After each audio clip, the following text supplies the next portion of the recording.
네, 오늘은 부활절 둘째 주일입니다.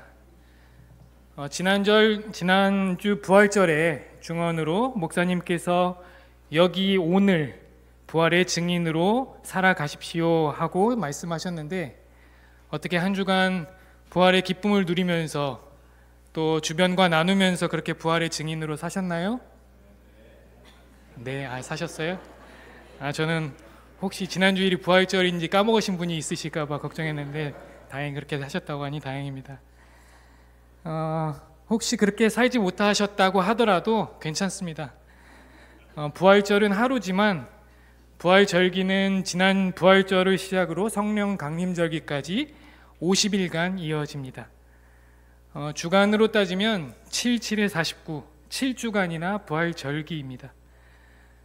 우리가 지난 40일 사순절 기간 동안에 예수님의 고난을 묵상한 것만큼 앞으로 50일간 부활의 기쁨 그리고 부활의 의미를 깊이 묵상하게 될 것이고, 또 묵상한 것뿐만 아니라 삶으로 살아내야 할 것입니다.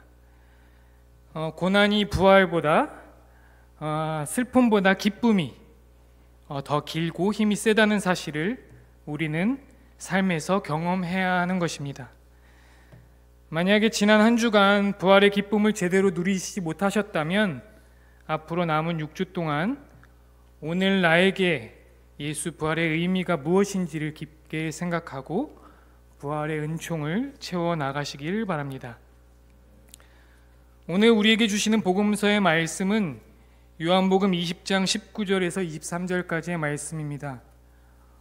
원래 오늘 성서일과가 제시하는 복음서의 말씀은 요한복음 20장 19절에서 29절까지의 말씀인데, 지난 주일에 후반부인 도마의 이야기를 먼저 다루었기 때문에 오늘은 23절의 말씀만 가지고 말씀을 전하고자 합니다. 요한복음 20장에는 예수님의 부활 현현에 관한 4가지 이야기가 등장합니다. 1절에서 10절까지 베드로와 예수님의 사랑하는 제자가 무덤으로 달려갔더니 무덤이 비어 있었다 하는 빈 무덤 이야기가 제일 먼저 나오고요. 11절에서 18절까지는 예수님께서 mag달라 마리아에게 나타나셨던 이야기가 나옵니다. 그리고 오늘 본문인 19절에서 23절에는 제자들에게 예수님께서 찾아오신 이야기가 등장을 하고, 23절부터 29절까지는 손과 옆구리를 확인하는 도마의 이야기까지 총 4개의 이야기가 요한복음 20장에는 나옵니다. 이 중에서 다른 모든 복음서에서 공통으로 다루고 있는 이야기는 첫 번째의 빈 무덤 이야기와 오늘 본문으로 우리가 함께 읽었던 제자들에게 찾아오신 예수님의 이야기입니다. 오늘 본문은 다른 세 복음서에서 매우 짧게 한 2절로 표현하고 있지만, 요한복음은 부활하신 예수님이 제자들에게 나타나신 장면을 아주 상세하게 묘사하고 있습니다. 그것은 아마도 요한 공동체가 처한 현실적인 이유 때문이었을 것입니다. 요한복음은 다른 복음서보다 조금 늦게 쓰였습니다. 그래서 요한 공동체는 주변으로부터 심각한 박해 상황에 놓여 있을 때였고, 또 지연되는 재림으로 절망감이 깊어가는 어둠의 현실을 겪고 있었습니다. 그래서 이들에게 부활하신 예수님이 우리와 함께 하신다 하는 그 고백이 지금 여기에서 예수 그리스도를 만남으로써 희망과 기쁨으로 살아간다 하는 것이 매우 중요한 역할을 했던 것입니다. 성서가 증언하는 어둠과 절망의 시간, 예수님이 십자가에 달리고 부활하기까지 걸리는 시간을 약 3일로 표현하고 있습니다. 사도신경에 보면 장사한 지 사흘 만에 다시 살아나시고 이렇게 기록되어 있는데, 그래서 어떤 분들은 3일이면 금요일부터 시간을 곰곰이 계산해서 72시간이 안 되는데 이상한데 이렇게 생각하시는 분들이 계시는데요. 부활은 시간으로 계산하면 안 되고 날로 계산해야 됩니다. 무슨 말씀이신지 아시죠? 네. 구속기간도 마찬가지입니다. 여튼 그것은 중요한 게 아닌데 혹시나 이게 궁금하신 분들은 쉽게 생각하면 오늘 저녁에 장례가 나더라도 내일 모레 발인을 하고 3일장이다 이렇게 부르는 걸 생각하시면 쉬울 것 같습니다. 물론 성서가 증언하는 3일은 그 사흘이라고 말하는 것은 역사적인 의미에서 역사적인 사실에서 의미하는 것이 아니고 상징적인 의미를 담아서 표현한 것입니다. 우리는 성금요일 예배를 저녁에 드리고 또 부활절 예배는 주일날 아침에 드리다 보니까 사실 48시간도 안 되는 짧은 시간 동안에 그 어두운 시간을 경험하지만 역사적 상황에서 보면 예수님의 죽음과 부활의 간극은 그보다 훨씬 더 길고 암담했을 것입니다. 사흘이라는 상징적인 의미에 담아 표현했지만 제자들이 부활을 경험하기까지의 그 시간들, 그 어둠의 시간들은 물리적으로 따지면 3일이 아니고 30일이었을 수도 있고 3달이 넘는 시간이었을 수도 있습니다. 그래서 복음서는 절망과 죽음의 시간을 해가 빛을 잃고 온 땅에 어둠이 내려앉았다, 지진이 일어나고 성전 휘장이 두 폭으로 찢어졌다라고 표현하고 있는 것입니다. 오늘날 우리가 십자가의 의미를 신앙적으로 재해석해서 아주 친숙하게 받아들이고 있지만 당시의 십자가는 그보다 훨씬 더 처절하고 참혹한 상징이었습니다. 예수님의 십자가 사건이 있고 나서 제자들이 겪었을 절망과 두려움은 해가 빛을 잃고 캄캄한 어둠이 온 땅에 내려앉은 것 같은 절망이었을 것입니다. 제자들은 아무 죄 없는 자신의 스승 예수가 결국 십자가에서 죽는 것을 보고 세상이 두려워졌습니다. 아무 죄 없었지만 끝끝내 예수를 죽음으로 내몰았던 유대인들도 매우 두려웠습니다. 그들이 예수께 지웠던 십자가가 두려웠고 그들이 휘둘렀던 채찍이 두려웠습니다. 예수에게서 뚝뚝 떨어지던 그 핏방울이 너무도 두려웠습니다. 지금 우리가 제자들을 보고 겁이 많고 비겁하다고 손가락할 수 있을지 모르지만 세상 그 누구도 죽음 앞에서, 십자가 사건 앞에서 나는 두렵지 않다라고 말할 수 있는 사람은 아마도 없을 것입니다. 오늘 본문 19절은 두려움에 빠진 제자들의 상황을 무서워서 문을 모두 닫아 걸고 있었다라고 설명하고 있습니다.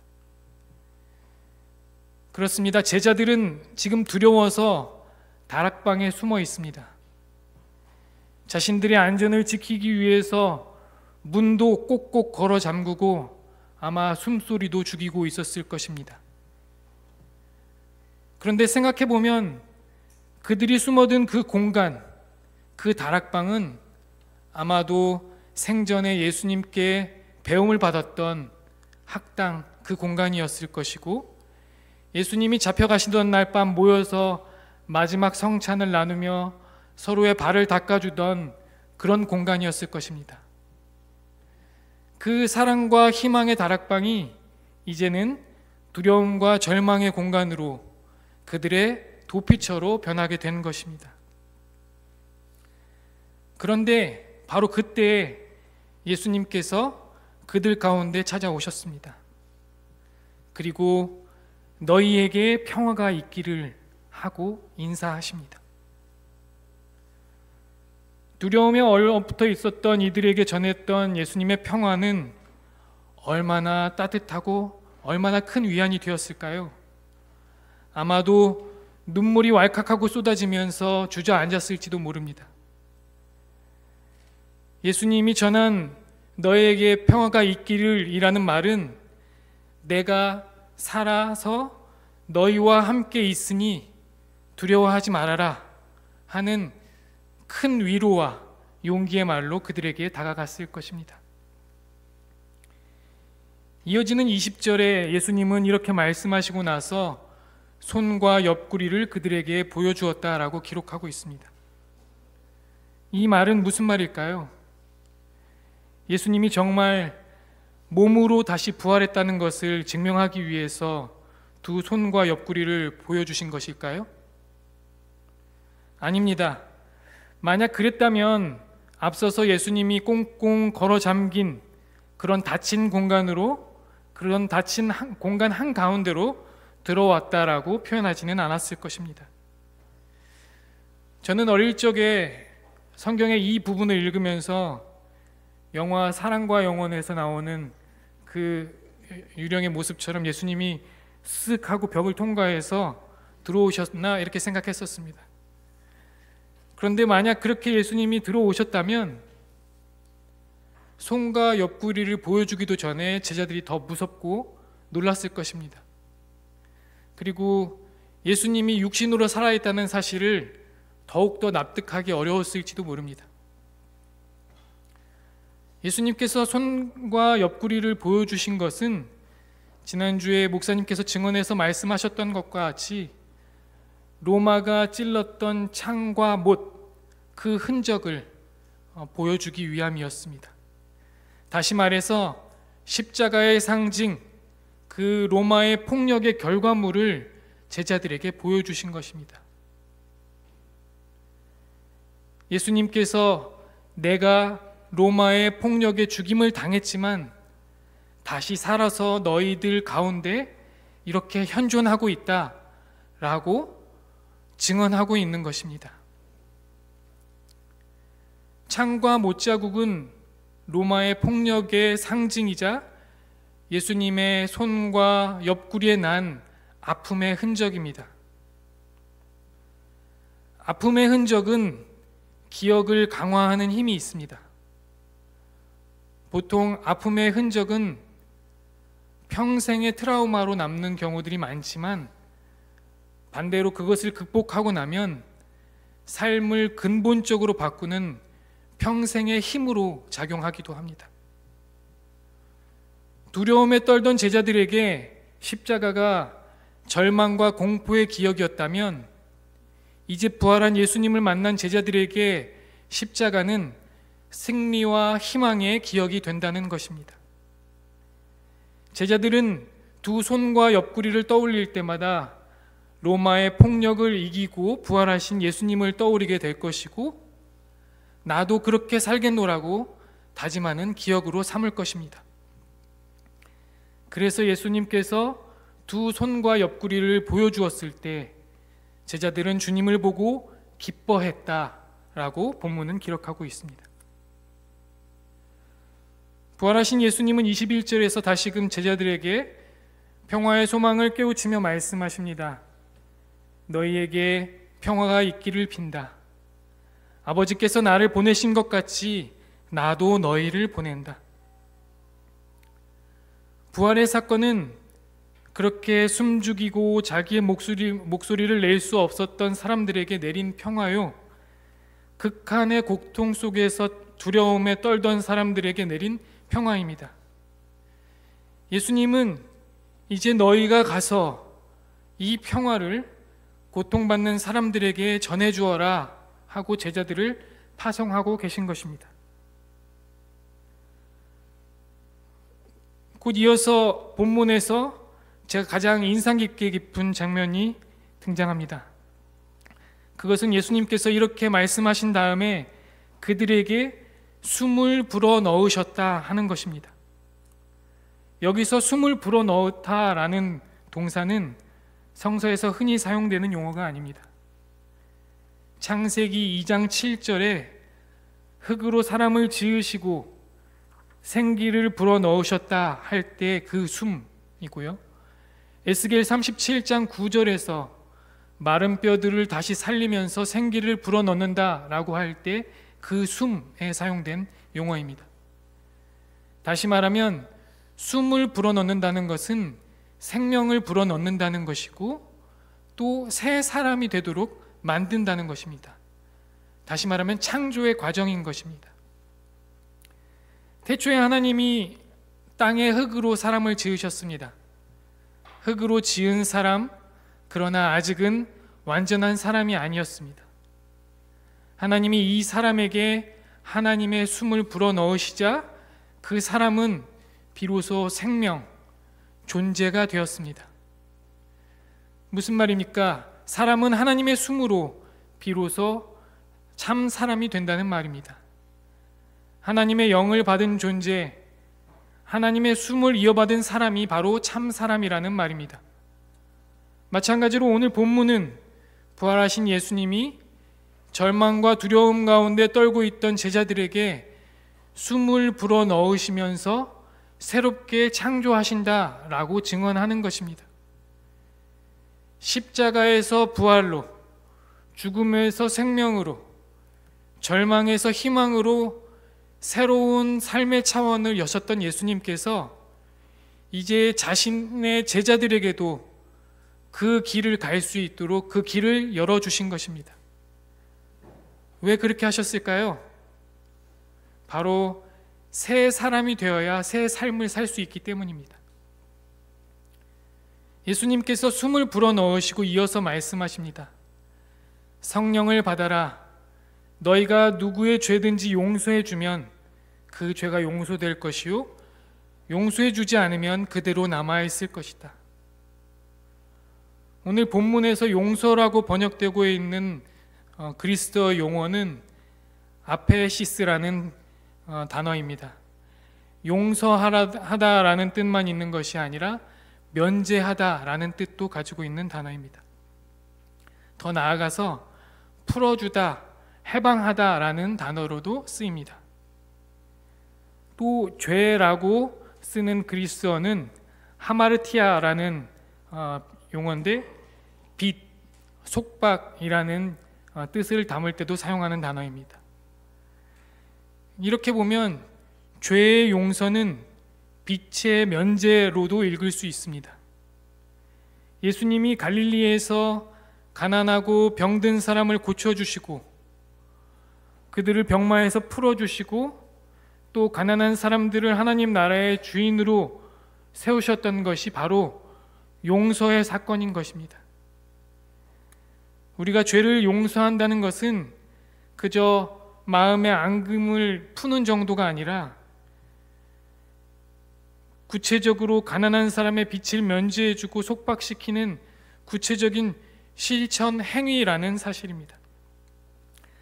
말하자면 성령 받은 사람이 해야 할 용서는 그저 묵은 원한을 푸는 그리고 죄책감을 더는 데 그치는 것이 아니라 고통당하는 사람들의 그 고통과 아픔을 풀어주고 해방시켜주는 실천의 문제라는 것입니다. 그래서 용서란 관용의 문제를 넘어서 정의의 문제이고 사랑과 생명의 문제이고 평화의 문제입니다. 오늘 본문이 전하는 메시지를 정리하면 크게 두 가지입니다. 먼저 절망과 두려움 가운데 있는 제자들에게 예수님이 평화를 선포하시고 부활의 희망을 보여주신다 하는 것이고, 두 번째는 절망과 두려움 가운데 살아가는 사람들에게 부활의 희망을 전하라고 제자들을 파송하는 것입니다. 이제 오늘의 말씀을 우리의 삶으로 적용해 보도록 하겠습니다. 그리스도인이 누구입니까? 오늘 본문에서와 같이 부활한 예수 그리스도를 경험하고 그 부활한 예수 그리스도를 통해서 새 숨을 부여받아 세상으로 파송된 사람들이 아닙니까? 만약에 우리가 부활의 기쁨으로 살지 못한다면 예수 그리스도의 부활이 우리와 무슨 상관이 있을까요? 또 그 부활의 기쁨을 세상에 전하지 못하고 우리만 느끼고 산다면 그것 또한 파송받은 자로서의 직무유기가 아닐까요? 때때로 우리는 스스로에게 실망하고 또 주변의 여건이 좋지 않다는 이유로 좌절하고 변화하지 않는 세상 앞에서 절망하곤 합니다. 부활한 예수님을 믿는다고 하면서 우리는 죽은 듯이 다락방에 갇혀 문을 꽁꽁 걸어 닫고 살 때가 많습니다. 오늘 본문에서 절망과 두려움에 사로잡혀 있는 제자들에게 예수님이 찾아오신 것처럼 오늘 우리에게 부활한 주님께서 찾아오십니다. 그리고 부활의 새 삶을 향해 힘차게 나아가라고 말씀하고 계십니다. 이제 우리 그리스도인의 삶은 부활의 새 삶으로 나아가는 삶이 되어야 합니다. 꽁꽁 닫아 걸고 죽은 듯 좌절하며 포기하며 사는 그런 삶을 걷어내야 됩니다. 이런다고 세상이 바뀌겠어? 하며 미리 포기하는 그런 냉소적인 자세도 버려야 합니다. 절망을 거두고 희망을 품고 사는 것이 바로 부활의 삶입니다. 예수의 부활 사건이 인간들의 삶과 역사에 가져다 준 가장 큰 선물은 다름 아닌 희망입니다. 희망은 우리로 하여금 어떤 상황 가운데서도 결코 절망하거나 좌절하지 않고 우리 앞에 가로막고 있는 높고 두려운 현실과 고통스러운 벽을 뚫고 나갈 수 있도록 용기와 끈기를 가져다 줍니다. 그래서 남녀노소, 빈부, 동서고금을 막론하고 희망을 상실한 개인이나 가정, 민족이나 국가, 그런 곳에서 잘되고 번성한 곳이 없습니다.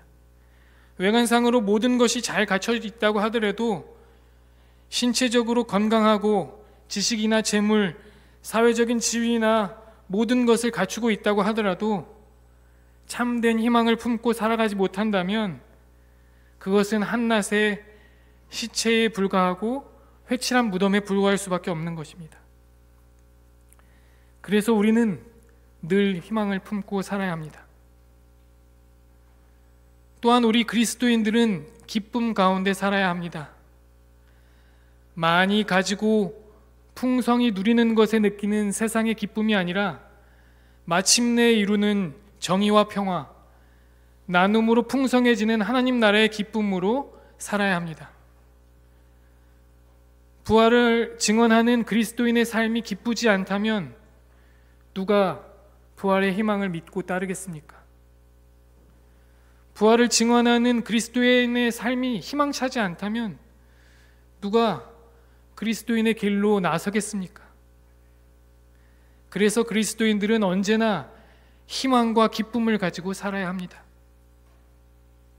그리고 여기서 멈춰서는 안 됩니다. 그 다음은 우리 주변에서 여전히 두려움 가운데 살아가고 있는 사람들에게 찾아가는 것입니다. 당신에게 평화가 깃들기를 하고 평화의 인사를 건네는 것이 부활을 전하는 우리의 사명입니다.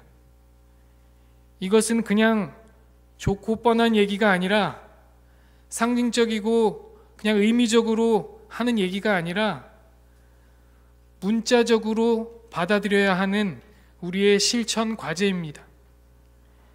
실제로 우리 사회에서 고난당하는 이들을 직접 찾아가야 합니다. 말로만, 머리로만 해서는 절대 따를 수 없는 사명입니다. 도마가 부활한 예수님을 믿지 못한 것은 도마가 특별히 더 의심이 많고 믿음이 적어서 그런 것이 아닙니다. 예수님이 오셨을 그 자리에 도마가 없었기 때문입니다.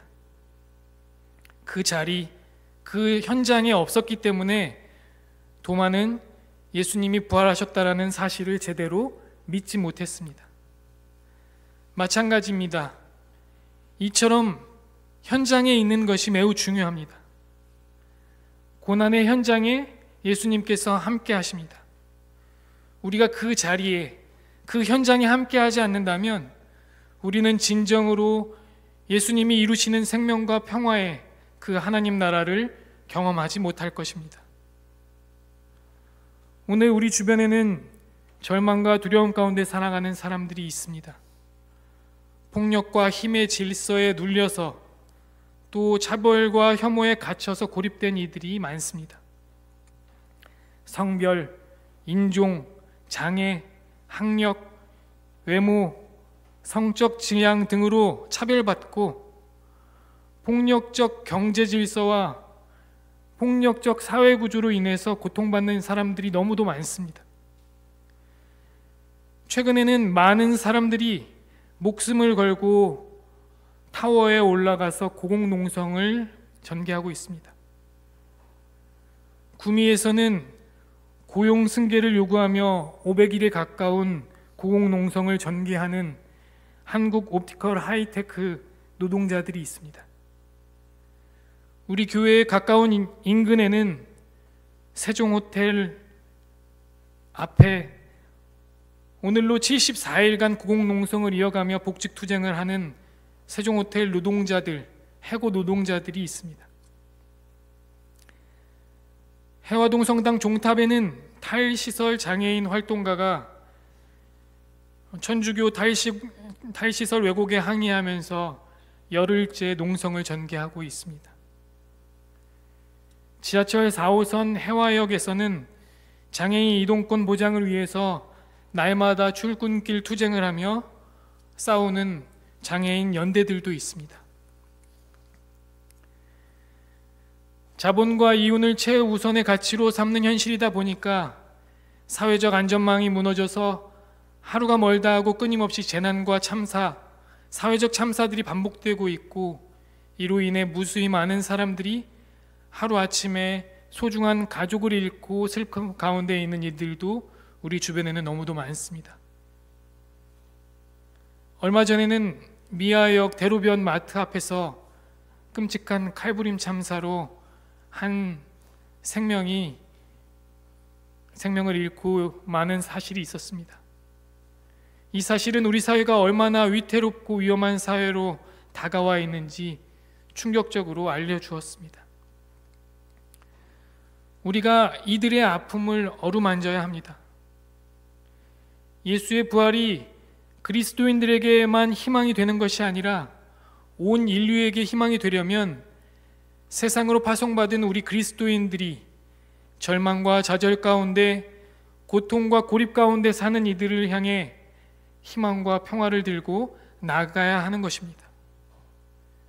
그곳이 어디든 어느 곳이든 상관없습니다. 교우 여러분, 남은 부활 절기 동안은 일주일에 단 한 번만이라도 고난의 현장으로 함께 찾아가서 동참하도록 노력해 보십시오.